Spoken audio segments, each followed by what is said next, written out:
Folks, today I thought I'd talk a little bit about treadmill running. You know, a lot of people wonder, am I going to hurt my race if I have to run on a treadmill? And the answer is no. There's no reason not to run on a treadmill. Now, I personally loathe running on a treadmill, and I'm going to do everything I can to avoid running on a treadmill. But there's some very good reasons why you might want to be running on a treadmill. So, three common ones are conditions. Maybe the conditions are such that you just can't run outside, whether it be it's too dark, it's a safety issue, it's icy, it's cold, there's a monsoon. But sometimes conditions are going to prevent you from being able to get outside, and a treadmill is a good option. You might be homebound.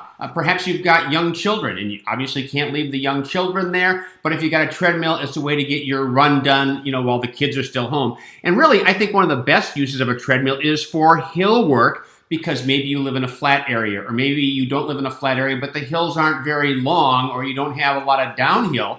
Well, treadmills all have an incline feature to put them up to get that hill work in, and a lot of them have a down feature. I shouldn't say a lot, but some have a down feature so you can run downhill. And here's a little trick for you, tip.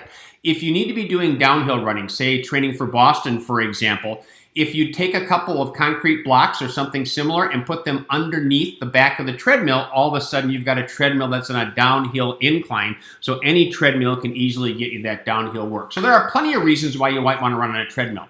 So things to consider with treadmill running. I'm going to talk a little bit about gait change, the 1% rule, and then just how accurate treadmills tend to be. So gait change is one of the reasons that I don't like running on a treadmill. I don't like it in general, but I change my gait. I do not run very well on a treadmill. I tend to overstride a little bit, which gives me aches and pains in the body. I think most people are fine, but there are some people that don't run effectively on a treadmill. So you just kind of need to realize whether or not you're running well on the treadmill. If not, you want to try and correct that, or you need to avoid the treadmill as much as you possibly can because you don't want to be monkeying with your gait. The 1% rule, you've probably heard before, and that is that you should set the incline on your treadmill to 1% to simulate the fact that there's no wind or anything outside, everything is perfectly flat, to make it a little bit more challenging. And that is true if your pace is 7:30 a mile or faster when you're on the treadmill, which is a setting of 8 miles per hour. The studies have shown that if you're running slower than a 7:30 pace, there's really no particular benefit to setting the 1% incline. You can just leave it alone. Now, that doesn't mean you can't set it to 1%, only that you don't really have to set it to 1% unless you want to.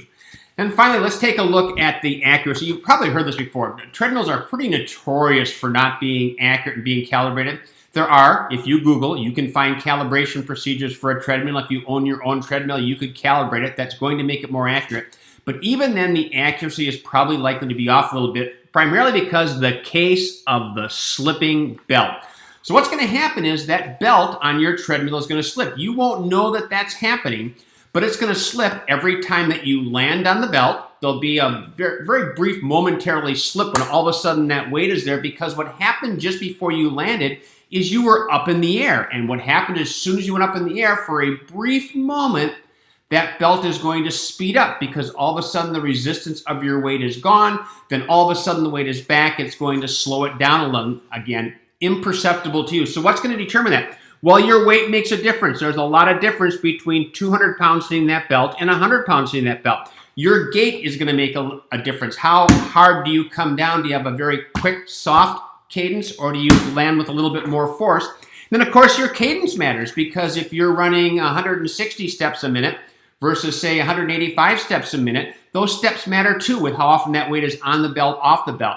So really, even when you calibrate it, it's going to probably still be a little bit off. Well, people say, well, that's okay. I don't pay attention to the treadmill. My Garmin in particular has an indoor mode, and I use that. I'm using the accelerometer. I will tell you, in my experience, that's not very accurate either. And the reason for that is that we generally change our cadence with the speed of our running. And the Garmins are calibrating that accelerometer based upon your running outside, meaning it sees a different type of calibration for when you're running at a 5K pace than you're running at a long run pace. And you kind of this homogenized thing that's a little bit off. So just in my experience, even the Garmin indoor mode isn't going to be very accurate. But the good news is, as you've heard me say many times before, running is really about duration and intensity. The fact that the distance is a little bit off really isn't that big of a deal. It's how long did you run for? Did you hit the right intensity? If I could talk, that's what really matters. So there's a little bit about treadmills. Hopefully you're able to avoid them if you want, but treadmills are a great tool.